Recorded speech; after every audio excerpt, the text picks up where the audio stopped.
नमस्कार, सगरमाथा प्राइम समाचारमा स्वागत छ। म अनिल सुनाम। अब सुरुमा प्रमुख समाचार। प्रमुख प्रतिपक्षी दलको चर्को विरोधका बीच सरकारले बजेट प्रतिस्थापना विधेयक ल्यायो। 16 खर्ब 32 अर्ब 84 करोडको संशोधित बजेट पेश। नेपाल भ्रमणमा रहेको एमसीसी टोली भेटघाटमा व्यस्त। नेपालका प्रमुख राजनीतिक दलका शीर्ष नेताहरूसँग भेटवार्ता। देशको परराष्ट्र सम्बन्ध बलियो बनाउने गरी साझा धारणा तय गर्न राजनीतिक दललाई विज्ञको आग्रह। अफगानिस्तानको घटनाबाट पाठ सिक्न सुझाव।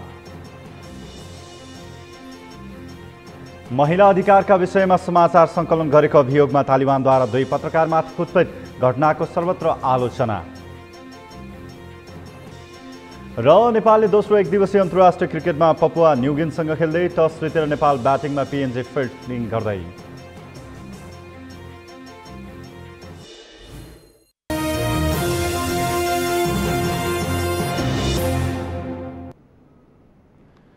अब समाचार विस्तारमा।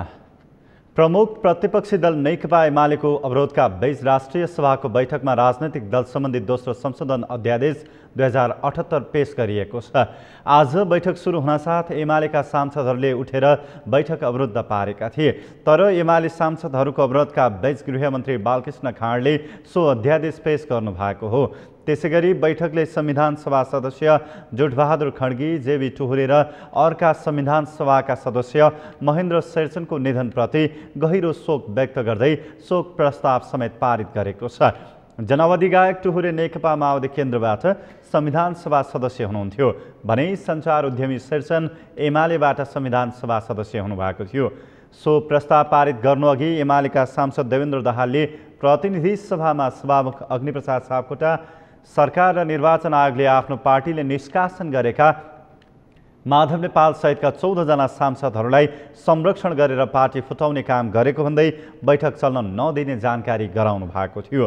उहाँले लोकतन्त्रलाई मास्ने काम, दलीय प्रणाली र दललाई कमजोर पार्ने काममा सरकार, प्रतिनिधि सभाको सभामुख र निर्वाचन आयोग मिलेर गरेकाले त्यसको विरोधमा बैठक अवरुद्ध गर्नु परेको स्पष्ट पार्नुभयो। एमाले गत 23 गते बुधबारबाट सुरु भएको संघीय संसदको दुवै सदन अवरुद्ध पार्दै आएको छ। राष्ट्रिय सभाको अर्को बैठक आगामी भदौ 28 गते सोमबार दिउँसो 1 बजेका लागि बोलाइएको छ।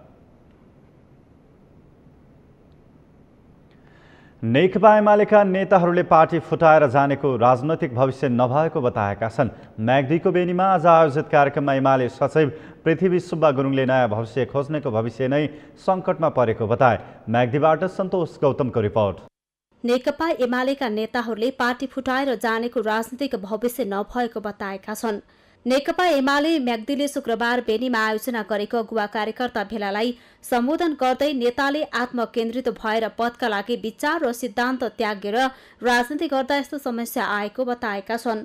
कार्यक्रमलाई सम्बोधन गर्दै नेकपा एमालेको केन्द्रीय सचिव पृथ्वी सुब्बा गुरुङले धेरै किसिमका लचकता र प्रयासका बावजुद पनि माधव कुमार नेपालले पार्टी बाहिरका व्यक्तिसँगै अनैतिक सम्झौता गरेर एमालेलाई विभाजन गराएको आरोप लगाए।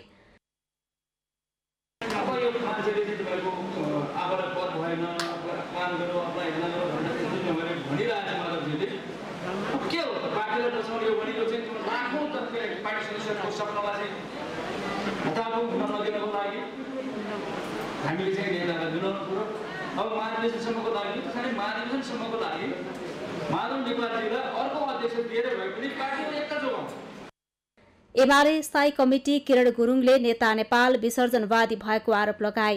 उनले नवगठित नेकपा एकीकृत समाजवादीतर्फ नलाग्न नेता कार्यकर्तालाई आग्रह गरे।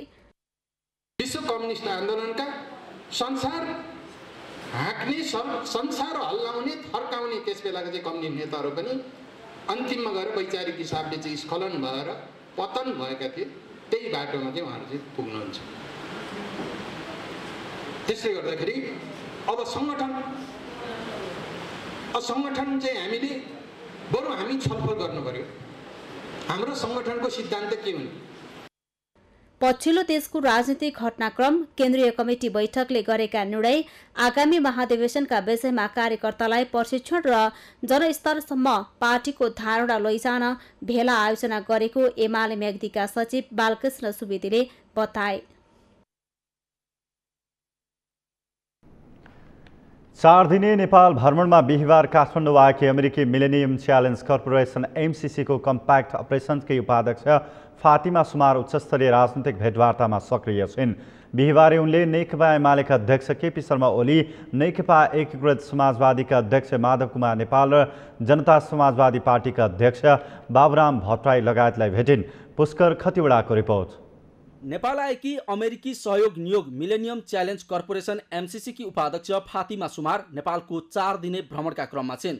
बिहिबार बिहान काठमाडौँ आइपुगेकी फातिमा नेतृत्वको प्रतिनिधि मण्डल उच्च स्तरीय राजनीतिक भेटघाटमा व्यस्त छ। बिहिबार नेपाल आए लगतै फातिमाले नेकपा एमाले अध्यक्ष तथा पूर्व प्रधानमन्त्री केपी शर्मा ओलीसँग उनकै निवास बालकोट पुगेर भेटवार्ता गरिन्। भेटमा ओलीले MCC को बारेमा सरकारले सम्बोधन गर्ने भन्दै आफू प्रतिपक्षमा रहेको बताएका थिए। भ्रमणको पहिलो दिनै फातिमाले नेकपा एकीकृत समाजवादीका उपाध्यक्ष माधव कुमार नेपाललाई पनि भेटेकी थिइन्। उनले नेकपा माओवादी केन्द्रका अध्यक्ष पुष्पकमल दाहाल प्रचण्ड, जनता समाजवादी पार्टीका अध्यक्ष बाबुराम भट्टराई लगायतलाई पनि भेटिन्। यस्तै उनले अर्थमन्त्री जनार्दन शर्मा, ऊर्जा जलस्रोत तथा सिँचाइ मन्त्री पम्फा भुषालसँग भेटवार्ता गरिन्। फातिमाको भ्रमणसँगै नेपालका नेतादेखि विज्ञसम्मले MCCलाई फरक फरक ढङ्गले व्याख्या र विश्लेषण गरिरहेका छन्। सत्तारूढ गठबन्धनका दलका नेताहरूबीच पनि MCC बारे मत बाजिएको छ। सत्ता साझेदार अर्को दल नेकपा माओवादी केन्द्र MCC बारे सकारात्मक छैन भने नेकपा एमाले MCC को पक्षमा खुलेर सकारात्मक रहेको बताएको छ। एमालेबाट विभाजित बनेको माधव नेपालको समाजवादीले अहिलेसम्म यस विषयमा आफ्नो प्रष्ट धारणा राखेको छैन। नेपालको गरिबी हटाउन तथा दिगो सामाजिक आर्थिक विकासका लागि 4 वर्ष अघि भदौमा नेपाल सरकार र MCC बीच द्विपक्षीय सम्झौता भएको थियो। त्यसपछि MCCबाट यो तहको भ्रमण पहिलो हो। अत्यन्त चासो र महत्त्वको साथ हेरिएको फातिमाको भ्रमणले सार्थकता पाएमा सडक सञ्जाल, विद्युत प्रसारण लाइन निर्माण लगायत नेपालको भौतिक पूर्वाधार विकासका आयोजनाका निम्ति अमेरिकाबाट अनुदान स्वरूप रु 50 अर्ब सहयोग प्राप्त हुनेछ। सगरमाथा टेलिभिजनका लागि पुष्कर खतिवडाको रिपोर्ट। सरकारले चालु आर्थिक वर्षको बजेटलाई परिमार्जन गरेको छ। सरकारले एमाले सांसदको अवरोधका 22 खर्ब 32 अर्ब 84 करोडको संशोधित बजेट ल्याएको हो। ओली सरकारले अध्यादेश मार्फत ल्याएको बजेटलाई प्रतिस्थापना गर्दै देउबा सरकारले नयाँ बजेट ल्याएको हो। प्रतिनिधि सभा बैठक भदौ 27 गतेसम्मका लागि स्थगित गरिएको छ। अमृत ढकालको रिपोर्ट। प्रमुख प्रतिपक्षी दल नेकपा एमालेको नाराबाजी र अवरोधका बीच सरकारले ओली सरकारको बजेटलाई परिमार्जन गरेको छ। संसदको 9औं अधिवेशन सुरु हुन साथ बुधबारबाट संसद अवरुद्ध गरेको एमाले शुक्रबार पनि सभामुखले दल फुटाउन सरकारलाई सहयोग गरेको आरोप लगाउँदै संसद अवरुद्ध गरेको थियो। संसद बैठकको सुरुवातमै सभामुखले प्रतिनिधि सभाको आजको बैठकको कार्यवाही आरम्भ हुन्छ भन्न नपाउँदै एमाले सांसद रोस्टर अगाडि गएर नाराबाजी गर्न थालिहाले। मान्य सदस्यहरू, प्रतिनिधि सभाको आजको बैठकको कार्यवाही प्रारम्भ हुन्छ।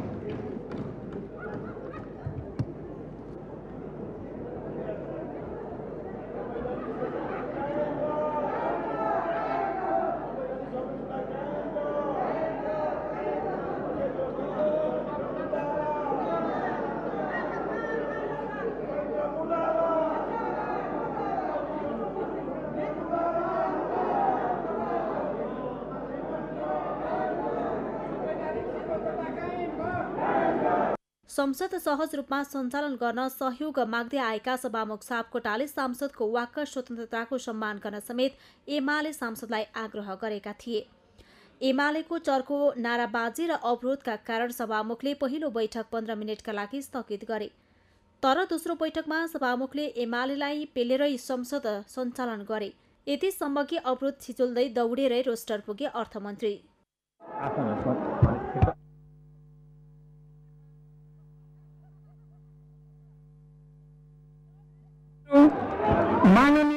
सांसद सुवालले सभामुख सापकोटालाई एमाले सांसदको अवरोधका कारण स्पष्ट बोल्न नभएको भन्दै स्पष्ट बोल्न पाऊँ भन्दै आफूलाई रोस्टरमै उभिएर बोल्न दिन आग्रह गरेका थिए। तर सभामुख सापकोटाले सांसद सुवालको आग्रह अस्वीकार गरे। सांसद सुवालले अमेरिकी सहयोग एमसीसी सम्झौता संसदबाट पारित गर्नु नेपाली जनताका लागि बेसपिएसर हुने टिप्पणी गरे। एमसीसी सम्झौता संसदबाट अनुमोदन गरिएपछि नेपालमा पनि अमेरिकी सैन्य अखडा राखिनेछ र नेपाल अमेरिकाको नौ उपनिवेश हुनेछ। सभामुख महोदय, आर्थिक सहयोग र शान्तिको नाउँमा अमेरिका जहाँ जहाँ पुग्यो ती देशहरू ध्वस्त भएको पछिल्लो उदाहरण अफगानिस्तान हो। तत्कालीन प्रधानमन्त्री केपी शर्मा ओली सरकारले संसद विघटन गर्दै अध्यादेशबाट ल्याएको बजेट देउबा सरकारले शुक्रबार प्रतिस्थापन गरेको छ। शुक्रबारको बैठकमा एमाले सांसदको अवरोधका बीच अर्थमन्त्री जनार्दन शर्माले ओली सरकारले ल्याएको चालु आर्थिक वर्षको बजेटलाई प्रतिस्थापन गरेका हुन्। अर्थमन्त्री जनार्दन शर्माले प्रस्तुत गरेको प्रतिस्थापन बजेट मार्फत 7% को आर्थिक वृद्धि दर हासिल गर्ने लक्ष्य लिइएको छ। सम्मान्य सभामुख महोदय, चालु आर्थिक वर्षका नीति तथा कार्यक्रमहरू कार्यान्वयन गर्न रु 16 खर्ब 32 अर्ब 83 करोड विनियोजन गरेको छु। कुल विनियोजन मध्ये सङ्घले खर्च गर्ने चालु तर्फको रु 6 खर्ब 77 अर्ब 19 करोड अर्थात् 41.42%, पुँजीगत तर्फ रु 3 खर्ब 78 अर्ब 10 करोड अर्थात् 23.16%, वित्तीय व्यवस्था तर्फ रु 1 खर्ब 89 अर्ब 44 करोड अर्थात् 11.60% र प्रदेश र स्थानीय तहमा वित्तीय हस्तान्तरण तर्फ रु 3 खर्ब 87 अर्ब 30 करोड अर्थात् 23.72% रहेको छ। वित्तीय हस्तान्तरण तर्फ विनियोजित बजेट मध्ये चालु खर्चमा समानीकरण अनुदान सहित रु 3 खर्ब 25 अर्ब 75 करोड अर्थात् 84.11% र पुँजीगत तर्फ रु 61 अर्ब 55 करोड अर्थात् 15.89% रहेको छ।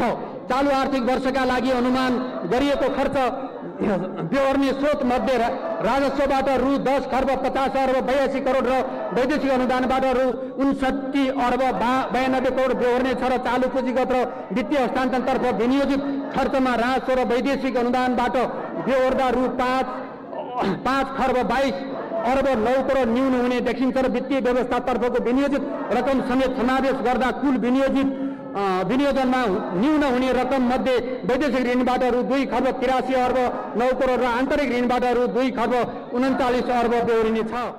बजेटमा कोरोना महामारी रोकथाम तथा नियन्त्रणलाई प्राथमिकतामा राखिएको छ। सरकारले क्यान्सर तथा मृगौला रोग र गम्भीर मेरुदण्ड पक्षघात भएका बिरामीलाई मासिक 5,000 रुपैयाँ दिने घोषणा गरेको छ। राजनीतिक परिवर्तनको आन्दोलनमा बलिदान गर्नेहरूलाई मासिक 3,000 रुपैयाँ भत्ता दिने घोषणा समेत गरिएको छ। चालु खर्चतर्फ बैठक भत्ता, इन्धन मर्मत, कर्मचारी तालिम खर्च, सिप विकास तथा जनचेतना तालिम र गोष्ठी सम्बन्धी खर्च, कार्यक्रम अनुगमन मूल्याङ्कन खर्च, भ्रमण खर्च, विविध कार्यक्रम खर्च शीर्षकमा न्यूनतम 10% दरले बजेट कटौती गरेको छु र यसरी खर्च कटौती गर्दा तत्काल बचत हुन जाने देखिएको 5 अरब कोभिड-19 को खोप खरिदका लागि उपयोग गर्ने प्रबन्ध मिलाएको छु।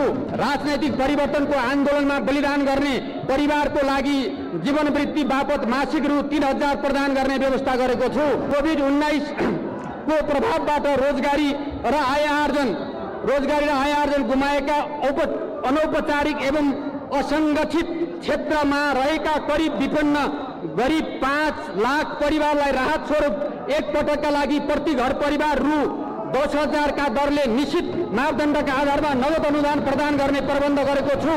सभामुख अग्निप्रसाद सापकोटाले संसदमा चित्तबुद्धो जवाफ नदिएको भन्दै एमाले आज पनि संसद बैठक अवरोध गरेको हो। आफूहरूले कारबाही गरेका 14 जना सांसद संसदमा उपस्थित भएसम्म संसद चल्न नदिने एमाले चेतावनी दिँदै आएको छ। सगरमाथा टेलिभिजनका लागि अमृत ढकालको रिपोर्ट। विकास सबैका लागि अपरिहार्य विषय हो, तर विकासका काम गर्दा विकाससँगै विभिन्न प्रतिकूलताहरू पनि सँगै आउने गर्छन्। त्यस्ता प्रतिकूलताहरूलाई मानव निर्मित असर भनिन्छ। विकासका क्रममा आइलाग्ने त्यस्ता मानव निर्मित विनाशको निराकरणका लागि विकास निर्माणकै क्रममा विशेष अध्ययन तथा अनुसन्धान गर्नुपर्छ। तब मात्र विकासको सही फाइदा लिन पाइन्छ भने विनाशको सामना गर्नु पर्दैन। एक रिपोर्ट। शुक्रबार जलस्रोत अनुसन्धान तथा विकास केन्द्रको 6औं वार्षिक उत्सवमा ऊर्जा, जलस्रोत तथा सिँचाइ मन्त्री पम्फा भुषालले मानव निर्मित विकास प्रभावका कारण वातावरणमा परेको असरबारे अध्ययन गर्नुपर्ने जरुरी रहेको बताएकी छन्। उनले अहिले विश्वमा भइरहेको अति विकसित र विकासशील राष्ट्रहरूले गरेका औद्योगिकीकरण लगायत विज्ञान प्रविधिका कारण वातावरणमा गम्भीर असर पारिरहेको बताइन्। अर्कैले खाएको बीजको प्रभाव नेपाल जस्ता राष्ट्रले भोगिरहेको भन्दै मन्त्री भुषालले अहिले नेपालले द्रुत गतिमा यस्ता प्रभावको सामना गरिरहेको बताइन्। हामी जलस्रोतको उपभोग विविध तरिकाले गर्दैछौँ। हाम्रो मन्त्रालयको हिसाबले अलिक बढी सिँचाइ, त्यसपछि विद्युत उत्पादन, जलविद्युत उत्पादन, अब खानेपानी र अरू भौतिक पूर्वाधारका संरचनाका विकासले पनि यसमा पारेको प्रभाव, यसै पनि यी धन्नै मानव निर्मित प्रभावहरू छन्। यसको अध्ययन स्वतः जरुरी छ। सँगसँगै अहिले विश्वमा भएको अति विकास र एकदमै विकासशील भन्ने राष्ट्रहरूले गरेका गतिविधि, औद्योगिकीकरण लगायतका अरू विज्ञान प्रविधिका प्रयोगबाट क्लाइमेटमा परेको प्रभाव हामी त्यो भोगिरहेछौँ अहिले। मन्त्री भुषालले नेपाली जनतालाई द्रुत गतिमा विकास पनि चाहिएकाले विकासबाट पर्ने नकारात्मक प्रभावलाई कम गर्ने गरी विकास निर्माण गर्नुपर्ने बताइन्। उनले नेपालमा विकासका 3वटा महत्त्वपूर्ण क्षेत्र कृषि, जलविद्युत र पर्यटन रहेकाले यसलाई विकास गर्दा कुनै पनि नकारात्मक प्रभाव नपर्ने तरिकाबाट सूक्ष्म अध्ययन अनुसन्धान गर्न सुझाइन्। मन्त्री भुषालले नेपालको सिन्धुपाल्चोक र मनाङ जिल्लालाई असोज मसान्तसम्म सङ्कटग्रस्त जिल्ला घोषणा गरिएको र विकास केन्द्रले अध्ययनको सूचीमा मनाङ, सिन्धुपाल्चोक, रसुवा, नुवाकोट र गोरखा समावेश गर्नुपर्ने सुझाव दिइन्। हामीलाई चाहिँ एकदम तीव्र गतिमा विकास चाहिएको छ। हामी 50औं वर्ष पछि परेका छौँ। केही देश हाम्रो तहमा थिए। 2017 सालतिर आउँदा दक्षिण कोरिया र नेपालको आर्थिक वृद्धि दर उस्तै थियो। हामी उस्तै राष्ट्र थियौँ। तर अहिले हाम्रो यहाँको एकदम पढे लेखेका बौद्धिक मान्छे पनि कोरियामा मजदुर बन्न जान रुचाउने, त्यहाँको आर्थिक विकास र ज्याला दरको कारणले चाहिँ तलबमानको कुराले चाहिँ कयौँ मतलब एकदम शिक्षित जनशक्ति पनि कोरियातिर जान आकर्षित भएको हामीले पाउँछौँ।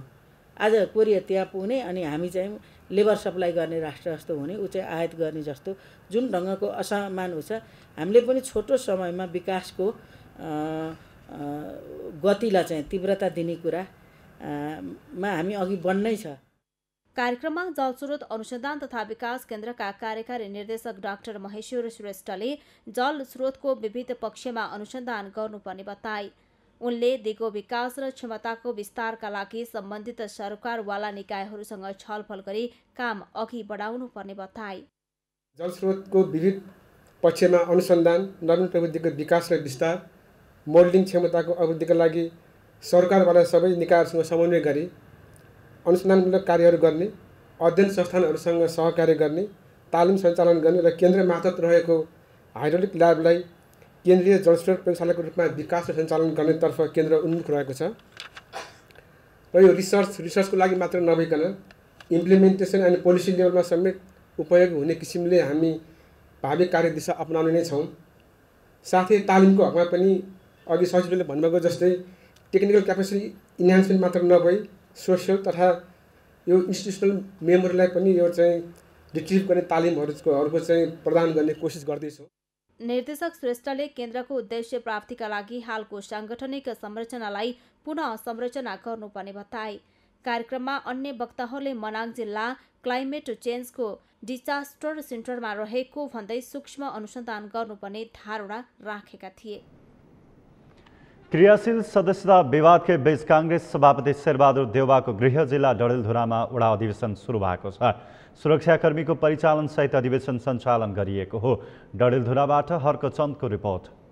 प्रधानमन्त्री समेत रहेका नेपाली कांग्रेसका सभापति शेरबहादुर देउवाको गृह जिल्लामा क्रियाशील सदस्यता विवादकै बीच वडा अधिवेशन सुरु भएको छ। जिल्लाका 52वटा वडामा अधिवेशनको प्रक्रिया अगाडि बढेको निर्वाचन अधिकृत लोकेन्द्र बहादुर बमले जानकारी दिनुभयो। निर्वाचन केन्द्रमा बाक्लो मात्रामा प्रहरी र सशस्त्र प्रहरी परिचालन गरिएको छ। निर्वाचन समितिले अधिवेशन सुरु गरे पनि जिल्ला सभापति कर्ण बहादुर मल्ल समूहले भने बहिष्कार गरेको छ। देउवाले सत्ता र शक्तिको दुरुपयोग गरेर ओडा अधिवेशन गरिएको मल्ल पक्षको आरोप रहेको छ। डडेलधुरा काङ्ग्रेसमा 2 गुट सक्रिय रहेका छन्। जिल्ला सभापति रघुवर भट्ट, गोविन्द बोहरा र भीम बहादुर साउद लगायतका नेताहरू रहेका छन्।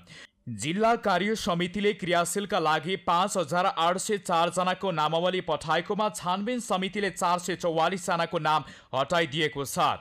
तर देउवाले आफू अनुकूलका 312 जना थपिएको हुँदा विवादको अवस्था बनेको मल्ल पक्षको भनाइ छ। क्रियाशील सदस्यतालाई लिएर गत मंगलबार दिउँसो कार्यकर्ता बीच कुटाकुट समेत भएको थियो। देउवाले मल्ल पक्षलाई पेलेरै गृह जिल्लामा ओडा अधिवेशन गरिरहेका छन्। यसको प्रभाव आगामी स्थानीय तह र प्रदेश सभा निर्वाचनमा पनि अनुमान गरिएको छ। यसको प्रभाव आगामी स्थानीय तह र प्रदेश सभा निर्वाचनमा पर्ने अनुमान गरिएको छ। यस अघि पनि पार्टीभित्रकै आन्तरिक विवादका कारण आफ्नो पक्कड भएको क्षेत्रमा पनि काङ्ग्रेसले चुनाव हारेको थियो। सगरमाथा टेलिभिजनका लागि डडेलधुराबाट हर्क चन्दको रिपोर्ट। सगरमाथा प्राइम समाचारमा पालो भएको छ विश्रामको। विश्रामपछि देशको परराष्ट्र सम्बन्ध बलियो बनाउने गरी साझा धारणा तय गर्न राजनीतिक दल र विज्ञको आग्रह। अफगानिस्तानको घटनाबाट पाठ सिक्न सुझाव। महिला अधिकारका विषयमा समाचार सङ्कलन गरेको अभियोगमा तालिबानद्वारा 2 पत्रकारमाथि कुटपिट, घटनाको सर्वत्र आलोचना। र नेपालले दोस्रो 1 दिवसीय अन्तर्राष्ट्रिय क्रिकेटमा पपुवा न्युगिनीसँग खेल्दै टस जितेर नेपाल ब्याटिङमा, पिएनजे फिल्डिङ गर्दै।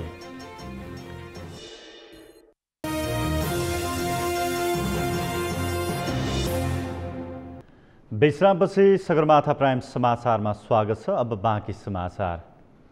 विश्व मानचित्रमा नेपाल देश र नेपाली राष्ट्रियता कति सुरक्षित छ? के नेपाल साँच्चीकै स्वतन्त्र राष्ट्रको अस्तित्वमा छ त? यसबारे धेरै पटक राजनीतिक वृत्त र विज्ञहरूका बीचमा चिन्ता व्यक्त हुँदै आएका छन्। पछिल्लो समय यस्तै चिन्ता परराष्ट्रविदहरूले व्यक्त गरेका छन्। उनीहरूले नेपालको परराष्ट्र सम्बन्धलाई बलियो बनाउने गरी साझा धारणा तय गर्न सरकार र राजनीतिक दलहरूलाई आग्रह गरेका छन्। परराष्ट्रविदहरूले अफगानिस्तानको घटनाबाट पाठ सिक्न पनि सुझाव दिएका छन्। परराष्ट्रविद ज्ञानेन्द्र चन्द्र आचार्य, डाक्टर मिगेन्द्र कार्की लगायतका विज्ञहरूले अफगानिस्तानमा तालिबानी विद्रोहीको कब्जाको घटनाबाट पाठ सिकेर परराष्ट्र सम्बन्धलाई बलियो बनाउने गरी साझा धारणा तत्काल बनाउन नेपाल सरकार र राजनीतिक दलहरूलाई आग्रह गरेका हुन्। पूर्व राजदूत समेत रहेका आचार्यले अन्य देशको अस्वाभाविक प्रभाव र दबावलाई थेगेर मुलुकलाई अघि बढाउन राजनीतिक दलहरूले सम्मान धारणा सहितको परराष्ट्र नीति ल्याउन ढिलाइ गर्न नहुने स्पष्ट पारे।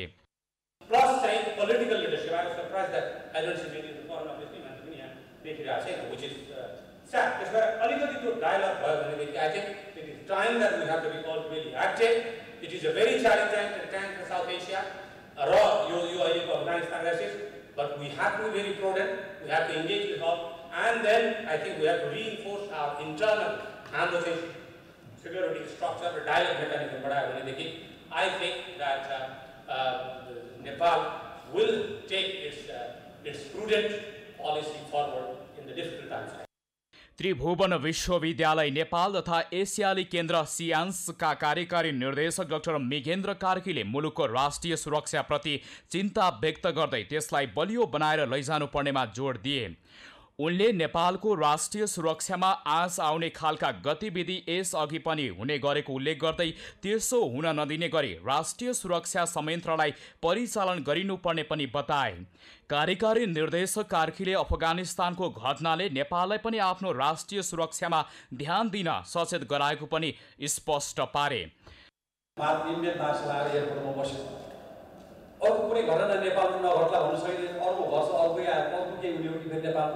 हाम्रो जुन सफ्टनेस, त्यो सफ्टनेसलाई हामीले कसरी हार्डन गर्ने, कसरी यसलाई चाहिँ बलियो बनाउने, कसरी यसलाई चाहिँ अरूबाट चाहिँ अप्रभावित गर्न बचाउने भन्ने कुरा देखिन्छ भने अर्को कुरा नेपालमा यही आर्किटेक्चरसँग जोडिएको कुरा चाहिँ जोइन्टनेसको कुरा छ।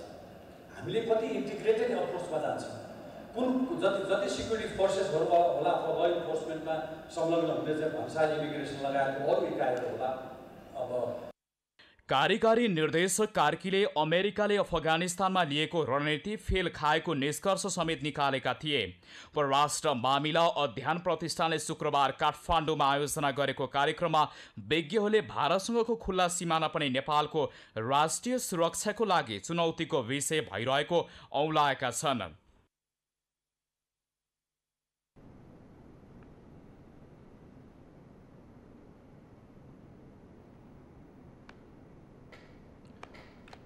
पन्ध्रको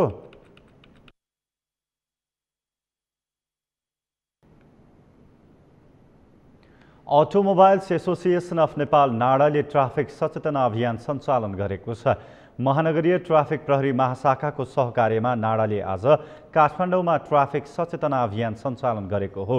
नाडाले ट्राफिक प्रहरीलाई 5000 थान मास्क र 10,000 थान स्टिकर हस्तान्तरण पनि गरेको छ।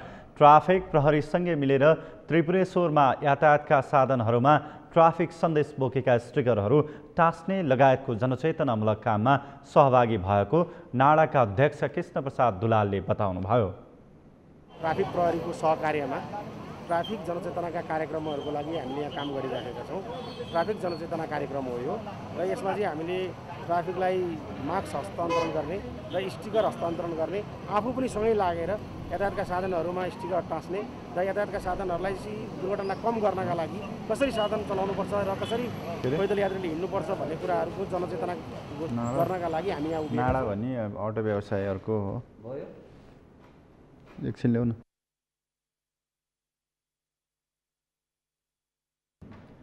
अभियानमा हर निश्चय ट्राफिक नियम पालना गरौँ लगायतका स्टिकर सवारी साधनमा टाँसिएको थियो।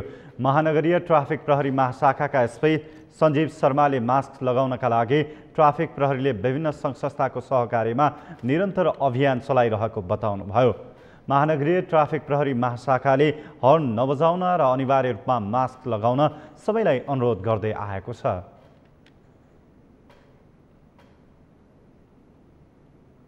सगरमाथा प्राइम समाचारमा पालो भएको छ विश्रामको विश्रामपछि।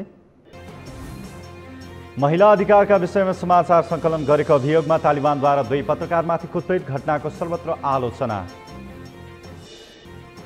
र नेपालले दोस्रो एक दिवसीय अन्तर्राष्ट्रिय क्रिकेटमा पपुवा न्युगिनीसँग खेल्दै टस जितेर नेपाल ब्याटिङमा पिएनजी फिल्डिङ गर्दै।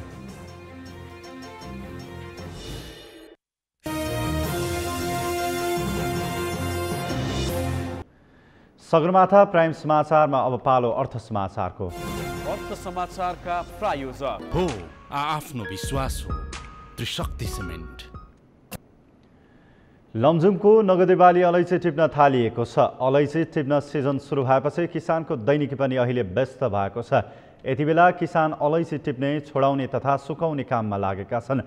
लमजुङबाट शान्त कमलीको रिपोर्ट। लमजुङमा अलैँची टिप्न सुरु भएको छ।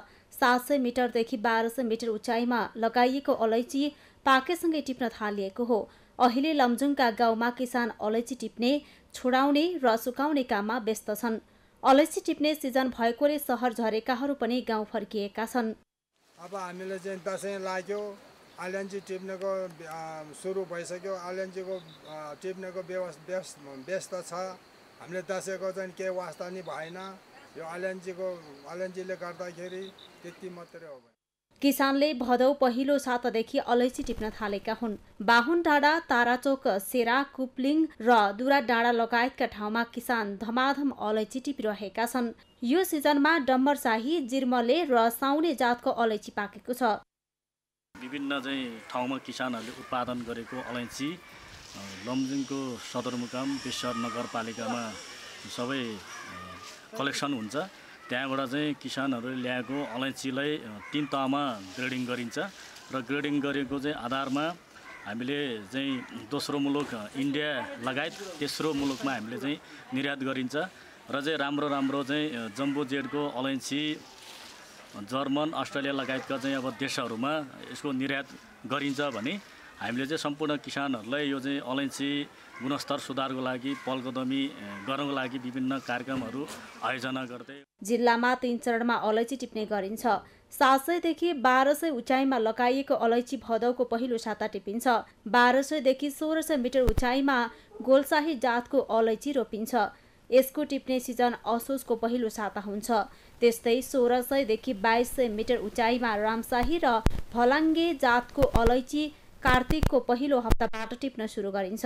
लमजुङका अलैँची किसानले गत वर्ष अलैँची दाना बिक्रीबाट 18 करोड 20 लाख आमदानी गरेका थिए। सगरमाथा टेलिभिजनका लागि लमजुङबाट शान्ता कमलीको रिपोर्ट। प्राइम समाचारको अन्त्यमा मुख्य समाचार फेरि एकपटक।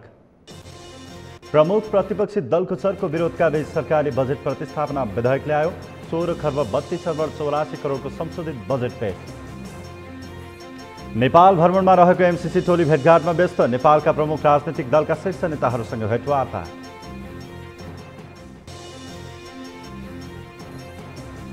देशको परराष्ट्र सम्बन्ध बलियो बनाउने गरी साझा धारणा तय गर्न राजनीतिक दल र विज्ञको आग्रह।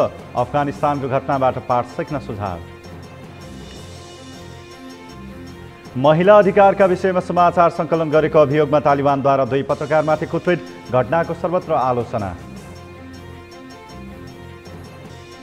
र नेपालले दोस्रो एक दिवसीय अन्तर्राष्ट्रिय क्रिकेटमा पपुवा न्युगिनीसँग खेल्दै टस जितेर नेपाल ब्याटिङमा पिएनजी फिल्डिङ गर्दै।